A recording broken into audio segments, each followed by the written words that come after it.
السلام عليكم ورحمة الله وبركاته. مين أشطر مدرس في العلوم المتكاملة؟ طب استنى أقول لك؟ لا أنا أكيد مش هقول لك حضرتك، أنت هتروح على الفيس وتسأل نفس السؤال فهتلاقي كمية تعليقات كتير قوي بتقول لك س وصاد وعين وسين وصاد وعين. عايز أقول لحضرتك أنا كأحمد علاء لو أنت جايني بترشيح إنك شفتني في كومنت مكتوب فيه اسمي ما تجيش.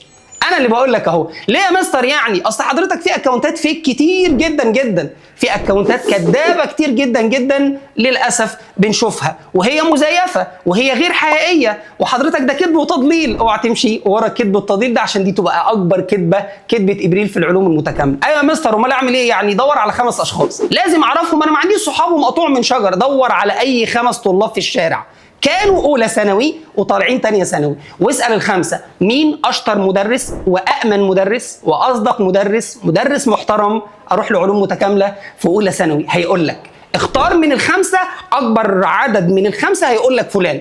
فلو 3 قالوا لك احمد علاء و2 قالوا سين من الناس المحترمين روح لاحمد علاء. العكس روح لفلان عادي جدا مفيش مشكله، دي اصدق ناس ممكن تاخد منهم الفيدباك او تاخد منهم رايهم من السنه اللي فاتت.